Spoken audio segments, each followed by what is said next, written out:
اعوذ باللہ من الشیطان الرجیم بسم اللہ الرحمن الرحیم۔ پنڈی پوسٹ کے ناظرین کو چودھری محمد اشفاق اور پنڈی پوسٹ کی پوری ٹیم کی طرف سے السلام علیکم۔ ناظرین، رمضان المبارک اپنی پوری برکتوں اور رحمتوں کے ساتھ تشریف فرما ہو چکا ہے۔ اس ماہ مبارک میں اب باتوں کا ثواب کتنے گنا بڑھا دیا جاتا ہے۔ اب باتیں وہی رہتی ہیں لیکن ان کا ثواب، ان کی قدر و قیمت میں مزید اضافہ کر دیا جاتا ہے۔ تو آج اسی والے سے بات چیت کرنے کے لیے ہم نے اپنے پروگرام میں دعوت دی ہے جناب معروف عالم دین قاری محمد سلیم چشتی صاحب، اور ان کے ساتھ ہمارے دوسرے مہمان ہیں چودھری مجاہد قمر صاحب، جو ماشاءاللہ بڑے اچھے ثناء خوان بھی ہیں۔ تو آئیے اس حوالے سے ان سے بات چیت کریں گے۔ سب سے پہلے پروگرام کا آغاز تلاوت قرآن پاک سے کریں گے۔ میں قاری محمد سلیم چشتی صاحب سے درخواست کروں گا کہ اپنی خوبصورت آواز میں تلاوت کریں۔ اعوذ باللہ من الشیطان الرجیم، بسم اللہ الرحمن الرحیم، فاذکرونی اذکرکم واشکروا لی ولا تکفرون۔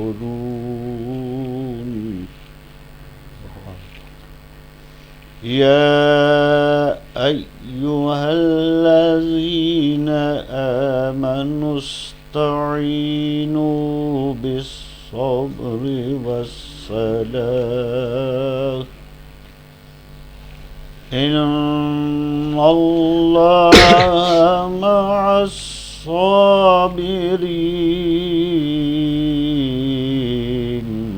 سبحان اللہ۔ ولا تقولوا لمن يقتل في سبيل الله أموات بل أحياء ولكن لا تشعرون۔ وَلَنَبْلُوَنَّكُمْ بِشَيْءٍ مِّنَ الْخَوْفِ وَالْجُوعِ وَنَقْصٍ مِّنَ الْأَمْوَالِ وَالْأَنفُسِ وَالثَّمَرَاتِ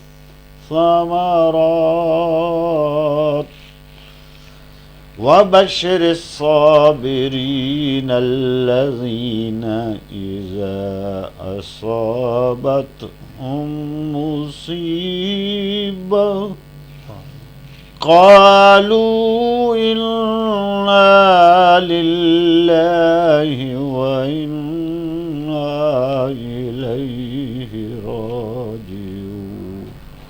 صدق اللہ العظیم۔ ماشاء اللہ، جزاک اللہ، بہت اچھی خوبصورت آواز میں آپ نے تلاوت قرآن پاک ہمارے سننے والے کو سنائی۔ میں پروگرام کو آگے بڑھاتے ہوئے ثناء خوان چودھری مجاہد قمر صاحب سے گزارش کروں گا کہ وہ اپنی خوبصورت آواز میں وہ خوبصورت کلام سنائیں۔ صلی اللہ علیہ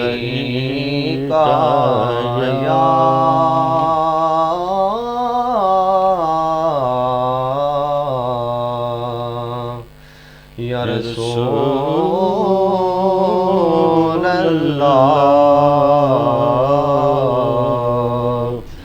وسلم علیکہ یا حبیب اللہ۔ نہ پوچھ مجھ سے کہ میں کیا تلاش کرتا ہوں، گناہ گار ہوں پردہ تلاش کرتا ہوں، گناہ گار ہوں پردہ تلاش کرتا ہوں۔ زمین پہ عرش معلیٰ تلاش کرتا ہوں، قسم خدا کی مدینہ تلاش کرتا ہوں، قسم خدا کی مدینہ تلاش کرتا ہوں، صلی اللہ علیہ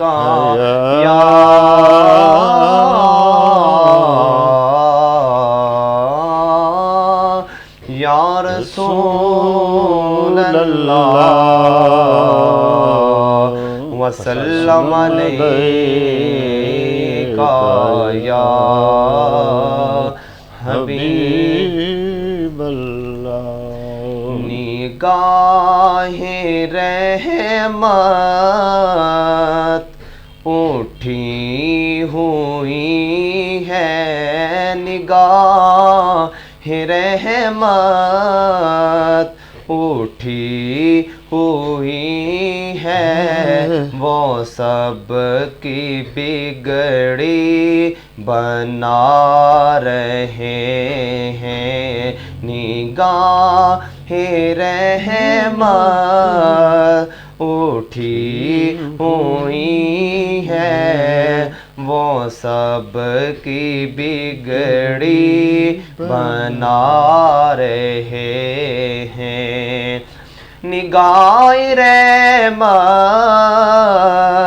اٹھی ہوئی ہے، وہ سب کی بگڑی بنا رہے ہیں، کھولا ہوا ہے کریم کا در، کھولا ہوا ہے کریم کا در، بڑے خزانے لوٹا رہے ہیں، کھولا ہوا ہے کریم کا در، بڑے خزانے لوٹا رہے ہیں، نہ ان سا کوئی عظیم دیکھا، نہ ایسا در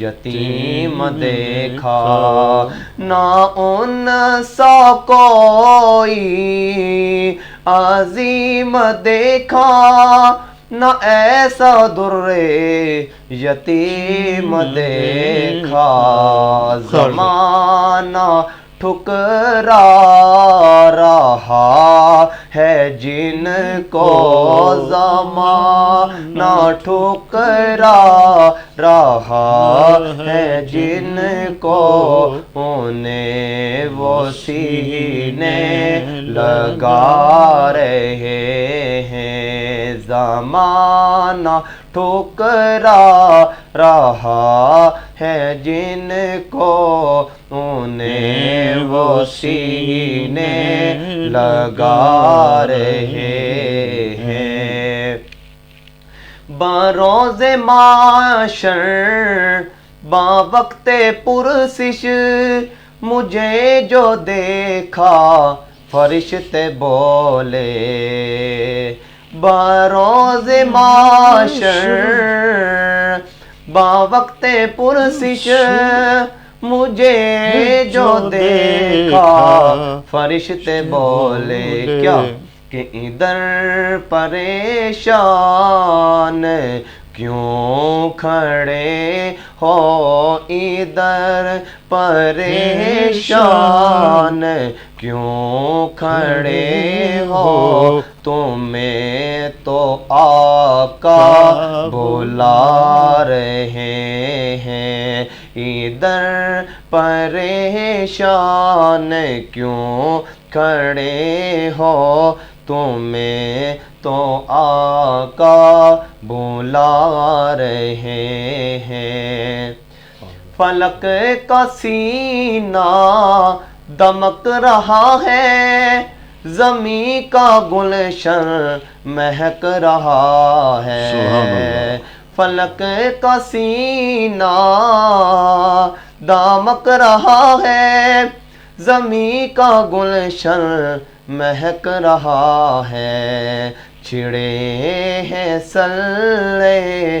اللہ کے نغمے چھڑے ہیں صلی اللہ کے نغمے حضور تشریف لا رہے ہیں چھڑے ہیں صلی اللہ کے نغمے حضور تشریف لا رہے ہیں نبی کی توصیف اللہ اللہ کے داد جبریل دے رہا ہے نبی کی توصیف اللہ اللہ کے داد جبریل دے رہا ہے ظہوری کیا خوش نصیب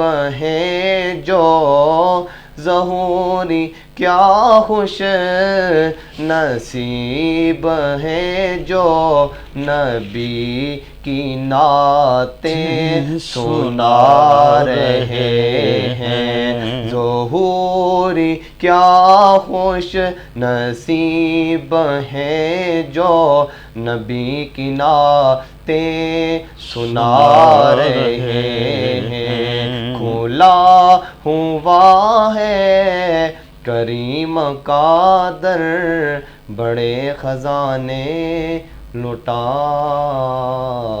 رہے ہیں ماشاء اللہ سبحان اللہ سید زیاد قمر صاحب آپ نے بہت ہی خوبصورت آواز میں خوبصورت طریقے سے خوبصورت کلام سنایا بہت بہت شکریہ حضرین اب آپ اپنے اصلی مقصد کی طرف آتے ہیں قاری محمد سلیم چشتی صاحب سب سے پہلے آپ روزے کی اہمیت کے بارے میں بتائیں بسم اللہ الرحمن الرحیم سب سے پہلے تو میں اللہ کا شکر ادا کرتا ہوں کہ دین کی اشاعت کے لیے ہمیں اللہ تعالیٰ نے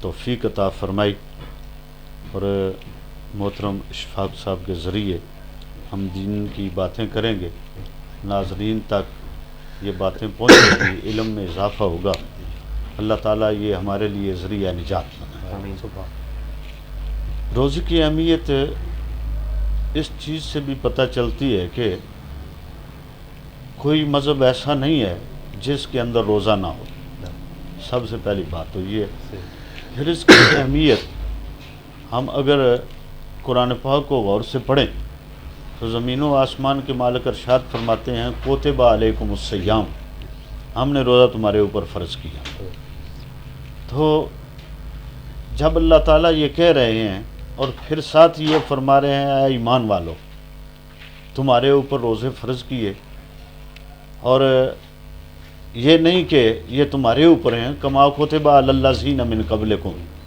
جیسے تم سے پہلے لوگ جو گزرے ہیں ان پر بھی ہم نے فرض کیے تو اہمیت تو پتہ چل گئی کہ یہ خاص چیز ہے چونکہ اسلام کے 5 ارکان کلمہ شریف پڑھنے کے بعد پھر نماز روزہ حج اور زکوٰۃ تو ہمارے اسلام کے 5 ارکان میں یعنی کلمہ پہلا اور پھر اس کے بعد نماز ہے اور تیسرا روزہ ہے تو پتہ یہ چل گیا کہ قرآن نے بھی یہ حکم دیا اور ہر مذہب کے اندر بھی یہ ہے اب تو جدید دور کے اندر سائنسی لحاظ سے اس کی بڑی اہمیت ہے وہ اجاگر ہو رہی ہے اور یہ ڈاکٹر صاحبان تحقیق کر رہے ہیں تو تحقیق یہاں تک پہنچی ہے کہ روزے دار آدمی کو دل کا دورہ نہیں پڑے گا اور کیا چاہیے اس لیے جو روزے رکھنے والے لوگ ہیں اللہ تعالیٰ ان کو دل کے دورے سے محفوظ رکھتے ہیں قاری سلیم چشتی صاحب روزے کی فرضیت کے بارے میں تھوڑی سی روشنی ڈالیں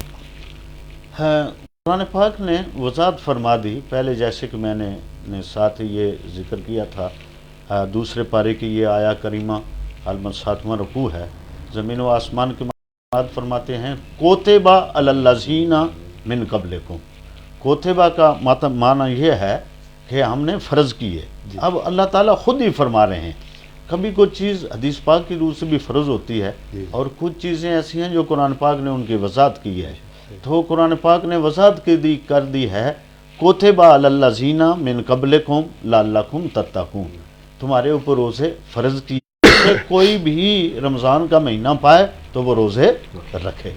تو اس لیے قرآن پاک نے جب یہ کہہ دیا ہم نے فرض کر دیے ہیں تو ہمارے اوپر یہ فرض ہیں جو لا الہ الا اللہ محمد رسول اللہ پڑھنے والا ہے اگر وہ کوتاہی کرے گا تو اسے عذاب ہوگا. اللہ تعالیٰ ہمیں روزہ رکھنے کی توفیق عطا فرمائے. قاری سلیم چشتی صاحب، رمضان المبارک کا استقبال کیسے کرنا چاہیے، کس طریقے سے کرنا چاہیے؟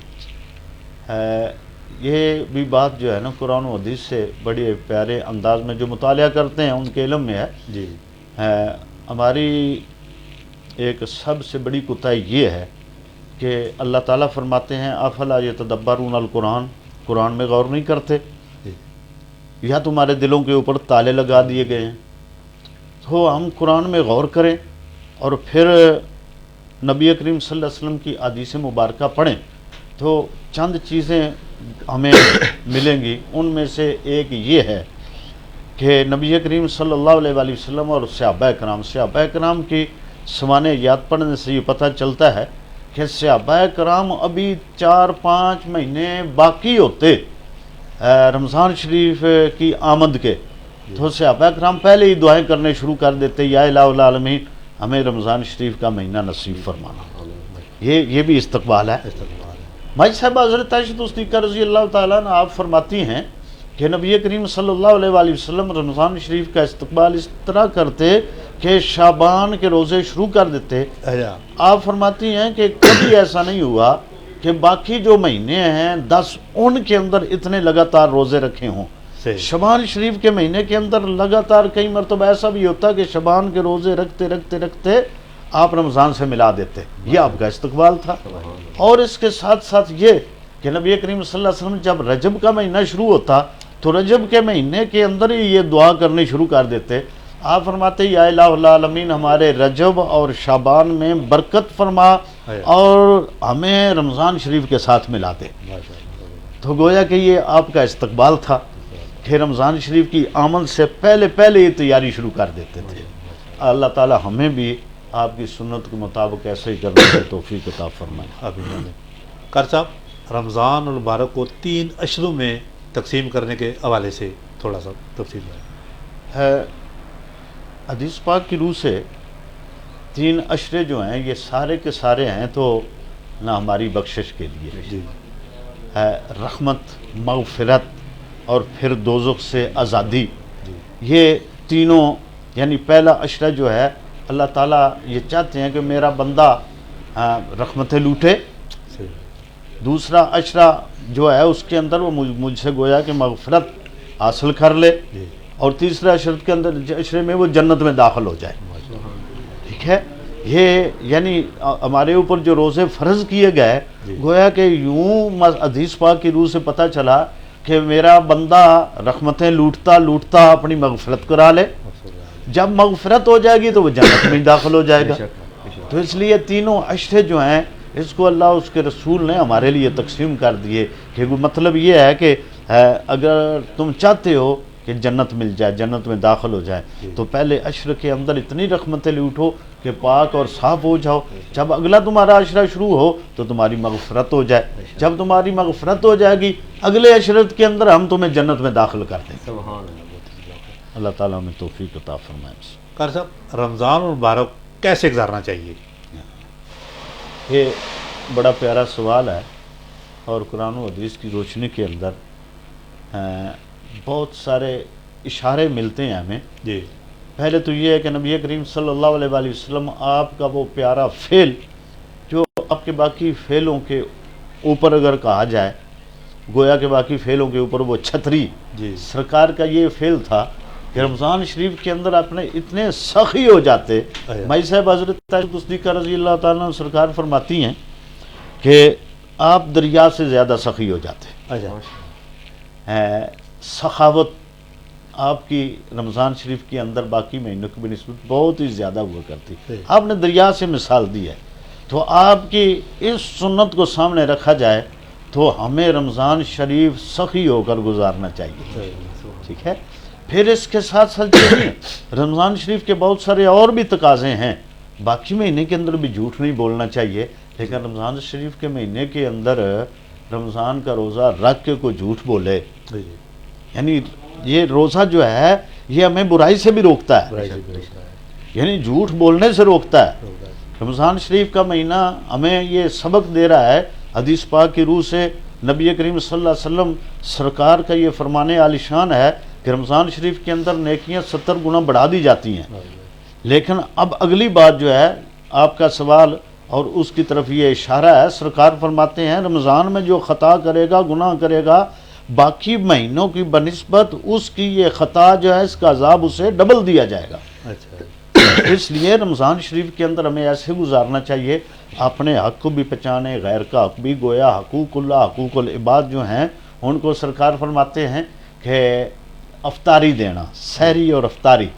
سرکار فرماتے ہیں کسی نے کسی کو روزہ افطار کرایا، جتنا ثواب اس سے ملے گا جس نے روزہ رکھا ہے اتنا ہی افطاری کرانے والے کو ملے گا۔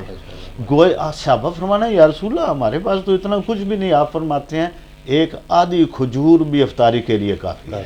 گویا کہ سرکار نے یہ بتا دیا اگر کوئی غریب ہے آدھی کھجور سے کسی کی افطاری کرا سکتا ہے تو وہ، آپ نے فرمایا کہ اس کے روزے کے ثواب میں کوئی کمی نہیں آئے گی۔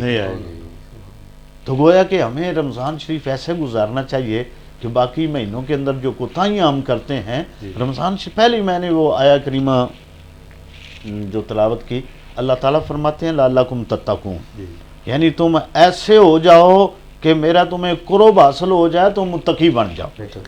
ہم کو ایسے محبت اور پیار کے ساتھ، ادب و احترام کے ساتھ، بہت ناظرین سن رہے ہوں گے، دیکھ رہے ہوں گے، یہ بھی ضروری ہے کہ اگر کوئی روزہ نہیں رکھتا تو اسے کسی کو اپنا گواہ نہیں بنانا چاہیے، یعنی لوگوں کے سامنے وہ نہ کھائے پیے، سگریٹ وغیرہ نہ پیے کہ اس کے اوپر وہ کوئی گواہ نہ بن جائے، اس لیے کہ یہ راز ہے اللہ اور بندے کے درمیان۔ تو اللہ اور اس کے بندے کے درمیان ایک راز ہے کہ اس راز میں کسی دوسرے کو وہ شامل نہ کرے۔ دیکھیے ہم نے روزہ رکھا ہوا کسی کو کوئی پتہ نہیں ہے، یہ بھی راز ہے۔ اگر کسی نے نہیں رکھا ہوا تو یہ بھی ایک راز ہے، تو وہ جان بوجھ کر کسی کو گواہ بنا کر وہ اپنے آپ کو عذاب کا مستحق نہ بنائے، بلکہ اگر روزہ نہیں رکھتا ہے تو وہ چھپ کر وہ کھائے پیے تاکہ کوئی گواہ نہ بن جائے، نہ کسی کے بارے میں ذکر کرے، نہ کسی کے بارے میں ذکر کرے۔ اللہ تعالیٰ ہمیں سمجھ عطا فرمائے۔ خیر صاحب، اگر کسی مجبوری کی وجہ سے کسی بندے کا، مسلمان کا روزہ قضا ہو جاتا ہے تو پھر روزے کی قضا کیا ہے؟ اچھا، اس کے اندر بھی اس کے دو سوال کے حصے ہیں۔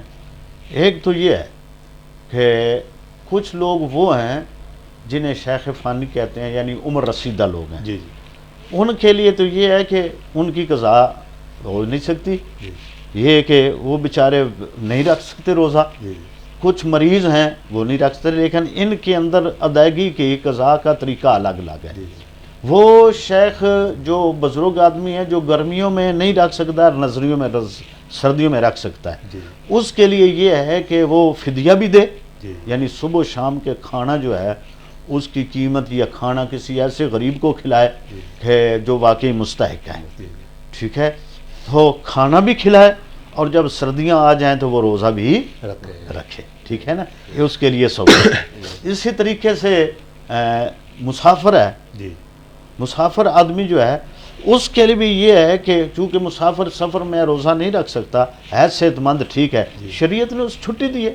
اسی طریقے سے بعض مستورات ہیں، وہ بیچاریاں دودھ پلانے والی جو ہیں، وہ سمجھتی ہیں کہ روزہ رکھنے سے بچہ جو ہے بھوک برداشت نہیں کر سکے گا، انہیں اجازت ہے، ٹھیک ہے نا، وہ روزہ نہ رکھیں اور ان کا فدیہ بھی دیں۔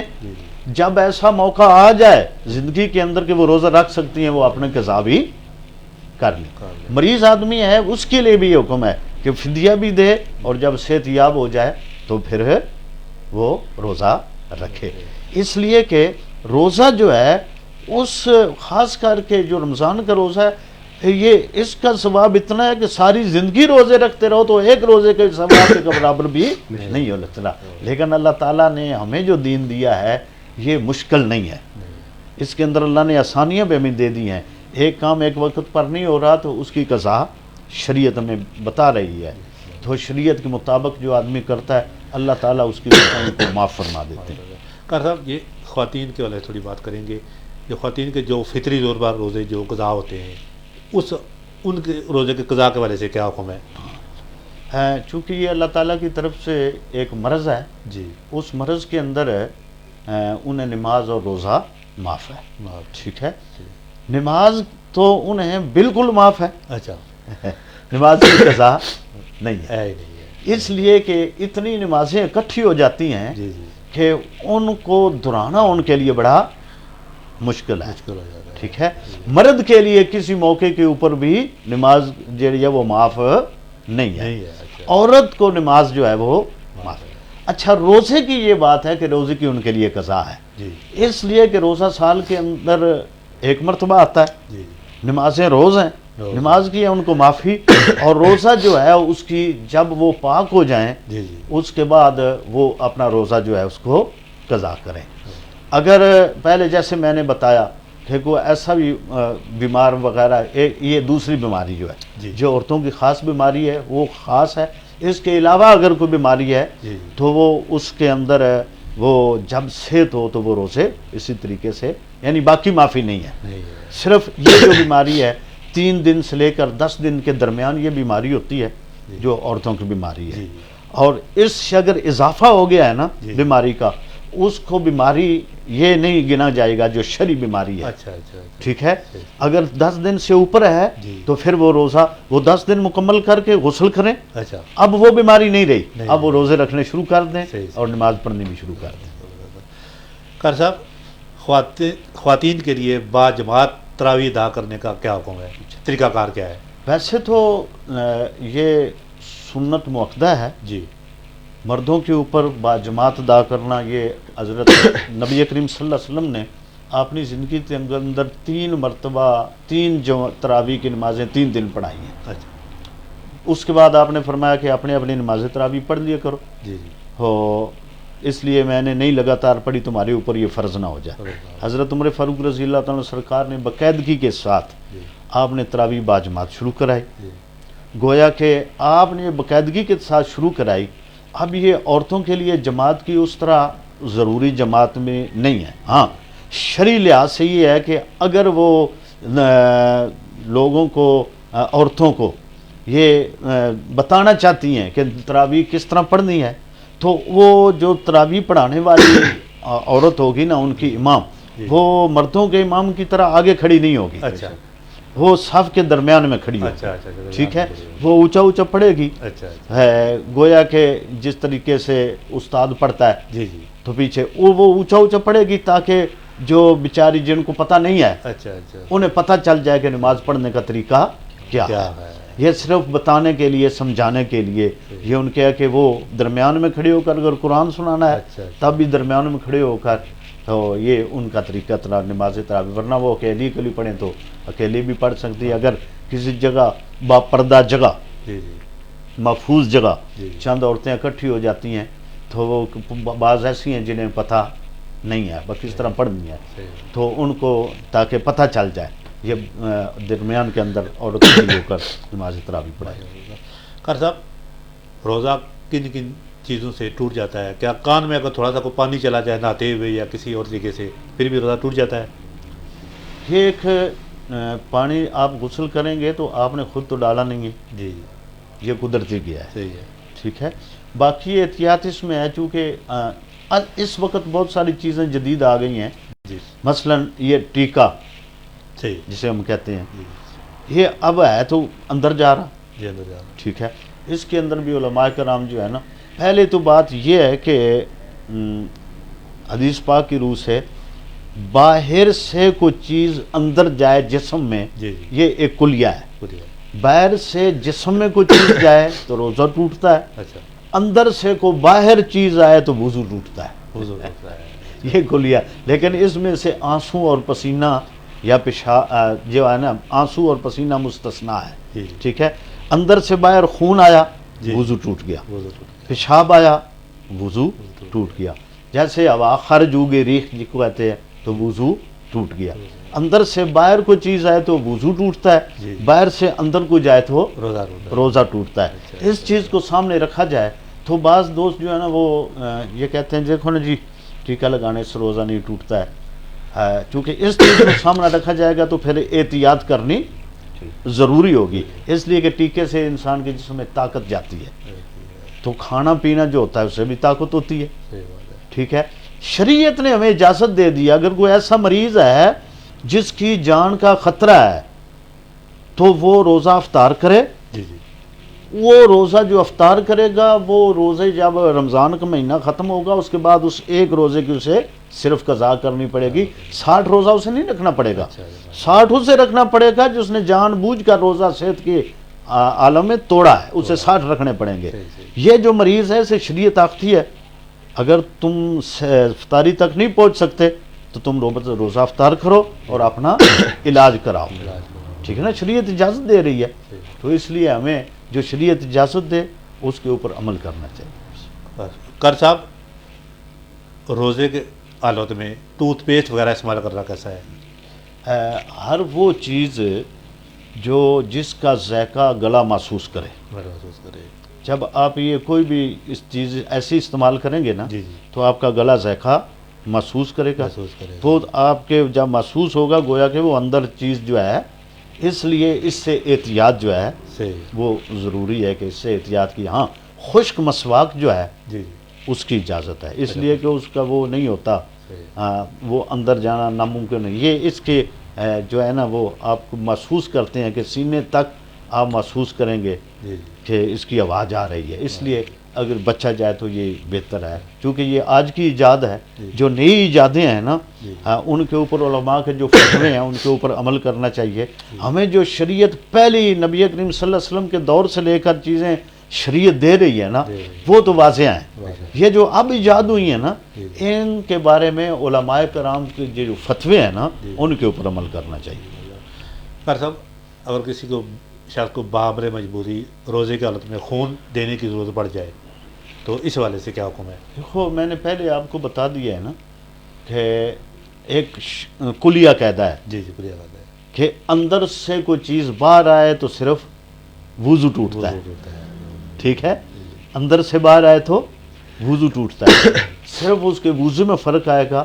ہاں اگر یہ خطرہ ہے کہ خون دینے سے میرے جسم کے اندر اتنی کمزوری آ جائے گی جی کہ میں افطاری تک نہیں پہنچ سکوں گا، جی جی اس کو اجازت نہیں ہوگی، ٹھیک ہے نا، اس لیے کہ وہ خود اپنا روزہ پھر جان بوجھ کر ایسے، ہاں کبھی ایسے بھی ہوتا ہے کہ اتنی اشد مجبوری ہوتی ہے کہ کوئی آدمی ایسا اور نہیں مل رہا جی تو خون دینا پڑتا ہے، لیکن احتیاط یہ ہے کہ اگر وہ اپنا روزہ افطاری تک پہنچا سکتا ہے تو اسے چاہیے کہ احتیاط کرے، ورنہ اس کا اپنا روزہ جو ہے کبھی اگر ایسا حادثہ پیش آ گیا کہیں سفر میں تھا کوئی اور کوئی نہیں تھا تو سفر میں تو ویسے بھی اجازت ہے تو روزہ افطار کرنے کی، ہاں اس سے روزے میں فرق نہیں پڑے۔ کر صاحب، عام موت میں اور روزے کی حالت میں موت اگر آ جائے تو اس میں کیا فرق ہے ان دونوں؟ بہت پیارا سوال ہے اور حدیث پاک کی روح سے نبی کریم صلی اللہ علیہ وآلہ وسلم سرکار کا فرمان عالی شان ہے، جو مسلمان آدمی رمضان شریف کے اندر دنیا سے رخصت ہوتا ہے، رمضان شریف کے اندر مرنے والا جو آدمی ہے رمضان شریف کی برکتوں اور رحمتوں سے اللہ تعالیٰ اس کی مغفرت فرما دیتے ہیں اور قبر کے سوال و جواب اس سے نہیں ہوتے، اچھا، لیکن شرط یہ ہے کہ بندہ مسلمان دنیا سے جائے، مسلمان جائے، ورنہ تو بہت سارے لوگ عیسائی وغیرہ بھی جی دنیا سے جاتے ہیں مرتے ہیں، مسلمان آدمی جو ہے اس کے لیے یہ ہے کہ ایمان کی حالت میں جی وہ دنیا سے جائے۔ میں ساتھ ہی ایک دو باتیں اور بتا دیتا ہوں ضروری ہیں جو ناظرین کے لیے۔ ایک بزرگ ہوئے ہیں علامہ جلال الدین سیوطی رحمۃ اللہ علیہ، ان کی ایک کتاب ہے انیس الجلیس، انیس الجلیس میں انہوں نے ایک حدیث پاک نقل فرمائی ہے، میں پورا حوالہ اس لیے دے رہا ہوں نا، بعض ناظرین اعتراض کرتے ہیں دیکھو جی مولویوں نے یہ کر دیا تو وہ کر دیا، انہوں نے جناب مسلمانوں کو جناب یہ بنا دیا وہ بنا دیا، میں حدیث بیان کر رہا ہوں، میں نہیں کہہ رہا، صحیح، نبی کریم صلی اللہ علیہ وسلم کا فرمان سنا رہا ہوں تاکہ یہ کوئی نہ کہے کہ مولوی نے اپنی طرف سے یہ بات کی ہے۔ سرکار نے فرمایا کہ یہود و نصارہ کو سلام دو، میرے امت کے یہودیوں کو سلام نہ دو۔ اچھا، یہ اس کتاب جس کا میں نے نام لیا انیس الجلیس کے اندر ہے، میں نے آپ نے خود پڑھا، میرے پاس موجود ہے۔ صحابہ فرماتے ہیں یا رسول اللہ آپ کے امت کے یہودی کون ہیں؟ آپ نے فرمایا بے نماز۔ صحیح، اب یہ دیکھیے توجہ کی ضرورت ہے، پتہ یہ چلا کہ نماز کی بڑی اہمیت ہے۔ نبی کریم صلی اللہ علیہ وآلہ وسلم سرکار نے یہ فرما دیا اب کوئی آدمی نماز نہیں پڑھتا تو سرکار نے کا فرمان جو ہے اس کو مد نظر رکھتے ہوئے یہ دیکھنا چاہیے کہ ہمیں دنیا سے جانے کے لیے ضروری ہے کہ ہم کو مسلمان کہا جائے۔ اگر اللہ کے نبی یہ کہہ دیں کہ میرے امت کے یہودی ہیں نصرانی ان کو سلام نہ دو، کیوں؟ اس لیے کہ وہ نماز نہیں پڑھتے ہیں، تو نماز نہ پڑھنے کی وجہ سے اس کے اوپر اتنا بڑا سرکار کا فرمان جو ہے، اور یہ علامہ جلال الدین سیوطی رحمۃ اللہ علیہ، اب ضروری ہے کہ بندہ نمازی بھی ہو۔ سرکار نے اسی طریقے فرمایا کہ جو زکوٰۃ نہیں دیتا وہ میرا امتی نہیں ہے۔ اگر سرکار نے فرما دیا میرا امتی نہیں ہے، صاحب استطاعت ہے وہ حج نہیں کر رہا، آپ نے فرمایا میرا امتی نہیں ہے۔ اگر سرکار نے فرما دیا میرا امتی نہیں ہے تو رمضان شریف اسے کیا فائدہ دے گا؟ یہ اسے فائدہ دے گا جو سرکار کا امتی بن کے دنیا سے جائے گا۔ باقی خطائیں تو ہیں وہ معاف ہو سکتی ہیں، لیکن کچھ وہ ایسی خطائیں ہیں جن کی سرکار نے فرمایا کہ یہ کام نہیں کرنا، یہ نہیں کرنا۔ مثلا جیسے میں نے کہا نماز، زکوٰۃ، حج، سرکار نے فرمایا جو نہیں یہ کرے گا میرا امتی نہیں ہے۔ اب اسے کیا فائدہ ہوگا؟ اس لیے کہ یہ سرکار کے فرمان ہے۔ اب بطن قاری صاحب، یہ سالانہ زکوٰۃ ہے یہ رمضان میں یہ ادا کرنا کیوں ضروری ہوتی ہے؟ اچھا، یہ بھی ایک بڑا عجیب سا سوال ہے۔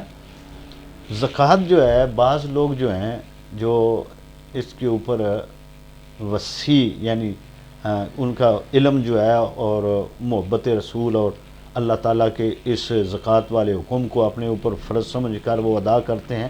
کچھ خوش نصیب وہ ہیں ابھی ان کا زکوٰۃ فرض ہوتی ہے سال پورا ہونے پر، جی جی، سال پورا ہو گیا ہے اب زکوٰۃ، تو سال آپ کے مال کا کسی مثلا آپ نے ایک دکان ڈالی ہے، جی وہ آپ نے ڈالی ہے شعبان کے اندر، صحیح، آپ انتظار رمضان کا نہیں کریں گے۔ اچھا، جب بھی سال جس مہینے میں جس ہفتے میں سال پورا ہو گیا نا اب آپ نے زکوٰۃ دینی ہے۔ اچھا، اس طرح ہو سکتا ہے کہ آپ کا مہینہ جو تھا وہ زکوٰۃ کا مہینہ جی، وہ شوال میں پورا ہونا تھا، اچھا، یعنی فرض پورا سال جو تھا وہ شوال میں بننا تھا رمضان کے بعد۔ صحیح، آپ چاہتے ہیں کہ مجھے زیادہ ثواب ملے، صحیح، ابھی میرا ایک مہینہ پیچھے ہے، میں رمضان میں اس لیے زکوٰۃ دوں کہ مجھے ثواب 70 گنا زیادہ مل جائے۔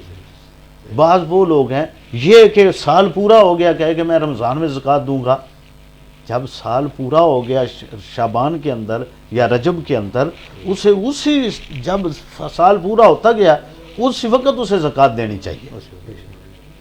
قاری صاحب، رمضان مبارک نازل ہو چکا ہے، رمضان والا تشریف فرما ہو چکا ہے، تو آپ اس حوالے سے مسلمانوں کو کیا نصیحت کریں گے؟ دیکھو،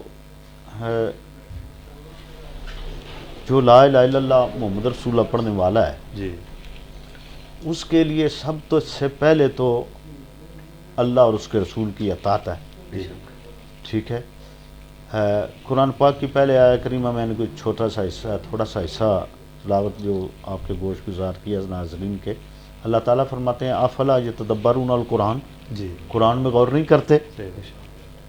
یعنی سب سے پہلے تو یہ ہے کہ رمضان اور قرآن یہ دونوں اکٹھے ہیں، اکٹھے، شہر رمضان الذی انزل فیہ القرآن، یہ دونوں اکٹھے ہیں، اکٹھے، اور قیامت والے روز یہ دونوں اکٹھے شفاعت کریں گے اچھا، اس آدمی کی جس نے روزے بھی رکھے اور تلاوت بھی کی۔ بے شک، تو یہ ہماری بخشش کے لیے مہینہ آیا ہے، جی، اور اب جو سائنسی لحاظ سے جو ڈاکٹر حضرات تحقیق کر رہے ہیں وہ تو یہ بتا رہے ہیں کہ روزہ انسان کی صحت کے لیے ہے۔ جی، اب اس سے دو چیزیں ہمیں مل گئیں، ظاہری اور باطنی۔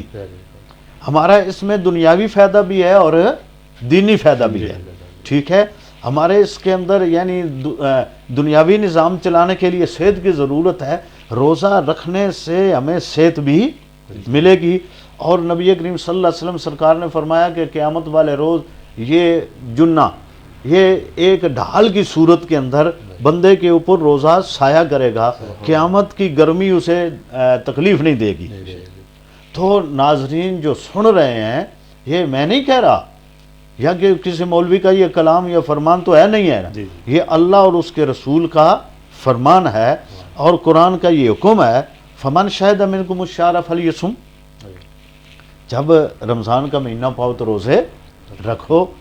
تو یہ ہمارے اوپر فرض ہیں. ہمارے 5 جو ارکان ہیں اسلام کے، ان کے اندر میں نے پہلے بتایا کہ کلمے کے بعد کلمے کو کہا گیا قلعہ. حدیث پاک کی روح سے بہت بڑی حدیث ہے، لمبی حدیث ہے. اس حدیث پاک کو بغداد شہر کے اندر امام موسیٰ کاظم تشریف لائے نا. آپ فرماتے ہیں میں نے اپنے والد سنا. امام جعفر فرماتے ہیں میں نے امام باقر سے سنا. امام باقر فرماتے ہیں میں نے یہ امام زین العابدین سے سنا اپنے ابا جی سے. وہ فرماتے ہیں میں نے امام حسین پاک سے یہ سنا.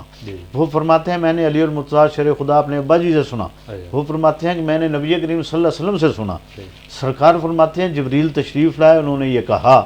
نبی کریم صلی اللہ علیہ وسلم فرماتے ہیں لا الہ الا اللہ محمد رسول اللہ، یہ میرا قلعہ ہے، جو اس کے اندر داخل ہو گیا وہ محفوظ ہو گیا. تو گویا کہ اس قلعے کے اندر جو داخل ہو گیا، اب قلعے کے جو آگے اصول ہیں وہ ہیں نماز، روزہ، حج، زکوٰۃ، اس کی پابندی کرنا. تو جب قلعے میں آ گیا، محفوظ ہو گیا. محفوظ تب ہوگا جب نماز، روزہ اور حج، زکوٰۃ اس کی بھی وہ پابندی کرے گا. قاری صاحب، روزے اور تراویح کا آپس میں کیا تعلق ہے؟ تراویح پڑھنا کتنا ضروری ہے؟ یہ یاد رکھیے، پہلے بھی میں نے اشارہ کیا کہ نماز تراویح سنت موقدہ ہے. سنت موقدہ ہے. نبی کریم صلی اللہ علیہ وآلہ وسلم سرکار نے یہ حدیث پاک کے اندر، حدیث کی تقریباً ساری کتابوں کے اندر ہے، آپ نے آخری عشرے میں 3 دن تراویح کی جماعت کروائی. پتہ یہ چل گیا کہ جماعت ہو سکتی ہے. ٹھیک ہے، آپ نے کروائی ہے نا.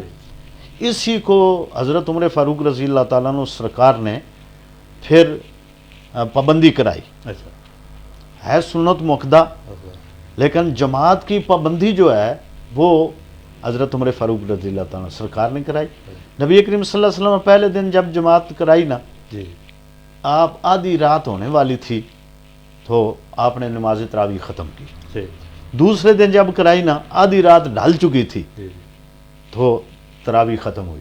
تیسرے دن جب جماعت کرائی تو سحری کا وقت ہو گیا. سرکار صحابہ فرماتے ہیں کہ ہم نے سمجھا کہ آج سحری نہیں کھا سکیں گے، یعنی بمشکل جا کر سحری کھائی اور پھر ہم نماز فجر پڑھنے کے لیے آ گئے. گویا کہ سرکار کی آخری جماعت جو تھی وہ کہاں تک تھی؟ سحری کے وقت تک تھی. ٹھیک ہے، پتہ یہ چل گیا کہ آپ کی تراویح آخری جو تھی بڑی لمبی تھی. یہ بھی ایک بات. پھر یہ ہے امام ترمذی نے ترمذی شریف کے اندر رمضان شریف کے باب کے اندر نماز تراویح کا ذکر کیا ہے کہ حضرت عمر فاروق رضی اللہ عنہ باقاعدہ یہ جماعت کرائی اور 20 تراویح پڑھائی. ٹھیک ہے، حضرت عثمان غنی میں 20 پڑھائی. حضرت علی المرتضیٰ شیر خدا آپ نے بھی 20 پڑھائی. چاروں امام ہیں، ان میں سے امام مالک جو ہیں وہ 40 تراویحیں پڑھاتے ہیں. باقی 3 جو ہیں وہ. میں نے اس نماز تراویح کے لیے کتاب لی حدیث پاک کی جو امام بخاری کے استاد ہیں. کتاب کا نام ہے مصنف ابن ابی شیبہ. اس کے اندر انہوں نے ایک باب باندھا ہے جس کے اندر 20 تراویحوں کے اوپر انہوں نے تقریباً 11 قول نقل فرمایا ہے امام ابن ابی شیبہ نے مصنف ابن ابی شیبہ کے اندر، جس کے اندر حضرت علی مرزا شیر خدا رضی اللہ تعالیٰ عنہ سرکار کا یہ فرمان کہ آپ جو بھی امام بھیجتے نا تراویحوں کے لیے، انہیں کہتے کہ 5 تراویحوں کے ساتھ نماز تراویح پڑھانی ہے. تراویح کہتے ہیں 4 رکعتوں کو. اب 5 تراویح ہوں گے تو کتنی رکعتیں بن جائے گی؟ 20. ٹھیک ہے، لفظ تراویح یہ جمع کا لفظ ہے اور جمع کا لفظ کم از کم 3 تراویح جو ہیں ان کے اوپر بولا جائے گا. یعنی کم از کم 12 ہوگی. اس سے نیچے اگر کوئی 8 کا ہے نا، 8 کے لیے لفظ تراویح نہیں بولا جائے گا. لفظ تراویح جو ہے وہ 12 سے اوپر چلے گا. ٹھیک ہے نا، یہ ایک عربی کلیہ قاعدہ ہے. تو اس لیے حضرت علی مرزا شیر خدا رضی اللہ عنہ سرکار کا مصنف ابن شیبہ، میرے پاس جو کتاب پڑھی ہے اس کی 9 جلدیں ہیں مصنف ابن ابی شیبہ کی. میں نے صرف اس لیے امام بخاری نے 50 صحابہ کرام سے 20 تراویحوں کا ذکر فرمایا. ان کی ایک کتاب ہے تاریخ بخاری. تاریخ بخاری پرانی جو ہے نا، اس کے اندر انہوں نے 50 صحابہ سے 20 تراویح کا ذکر کیا کہ راوی ہیں. اب جو آ رہی ہے نا اس میں سے وہ نکال دی گئی. اسی طریقے سے غنیت الطالبین میں حضور غوث پاک نے 20 تراویحوں کا ذکر کیا. اب جو چھپ کر آ رہی ہے، پرانی میں 20 تراویحیں لکھی ہیں، نئی جو چھپ کر آ رہی ہے اس میں سے وہ 20 کاٹ دی گئی ہیں. اللہ تعالیٰ ہمیں سمجھ عطا فرمائے. پروگرام کے آخر میں جاید قمر صاحب کوئی خوبصورت کلام آپ سنا دیں. صلی اللہ علیہ یا رسول اللہ وسلم علیکہ یا حبیب اللہ. ایک میں ہی نہیں ان پر قربان زمانہ ہے، ایک میں ہی نہیں ان پر قربان زمانہ ہے، ایک میں ہی نہیں ان پر قربان زمانہ ہے،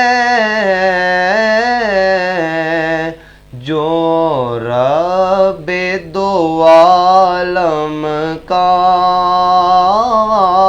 جو رب دو عالم کا محبوب یگانہ ہے،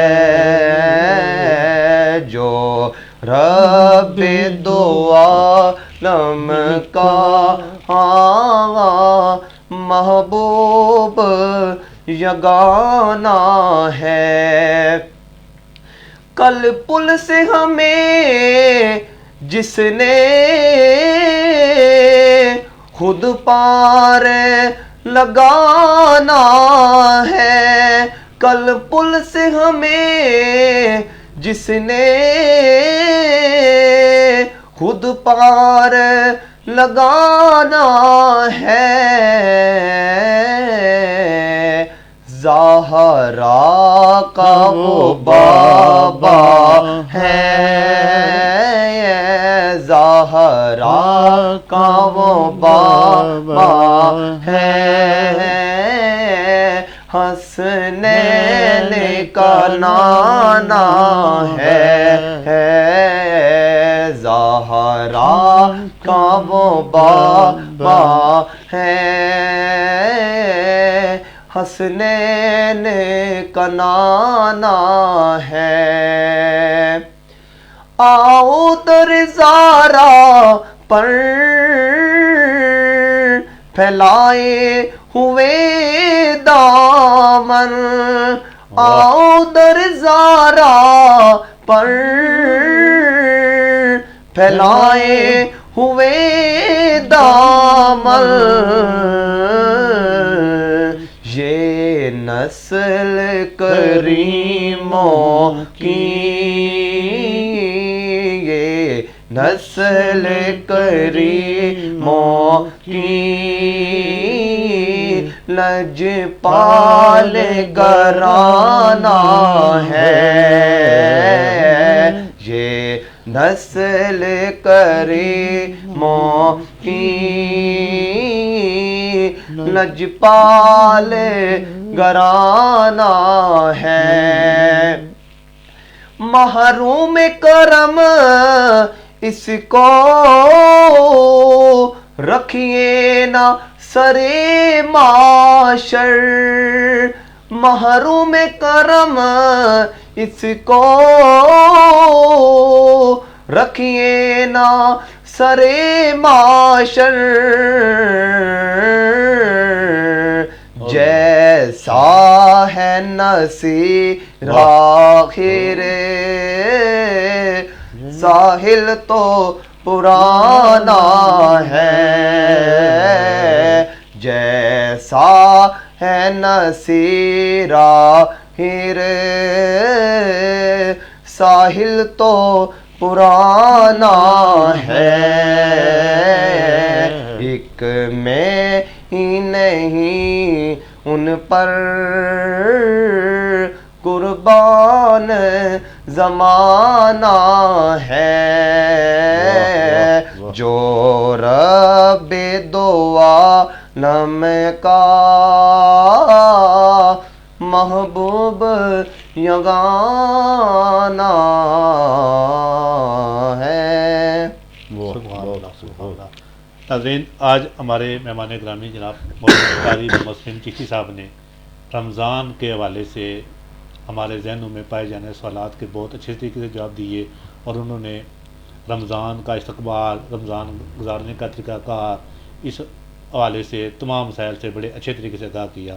اور ہمارے دوسرے مہمان جناب محترم انجینئر مجاہد قمر صاحب نے بڑے اچھے طریقے سے اچھی آواز میں کلام پاک سنایا۔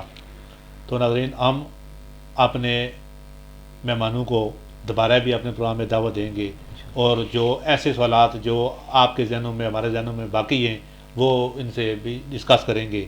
تو ہم انشاءاللہ دوبارہ ان کو بہت جلد اپنے پروگرام میں دعوت دیں گے۔ قاری صاحب، آپ نے ہمارے پروگرام میں شرکت کی، آپ نے ہمیں وقت دیا، ہمارے سننے والوں کو رمضان کے حوالے سے مسائل سے آگاہ کیا، آپ کا بہت بہت شکریہ۔ جاید قمر صاحب، آپ نے بھی ہمیں وقت دیا، بڑے اچھے طریقے سے سونا خوانی کری، تو آپ دونوں مہمان کا بہت بہت شکریہ۔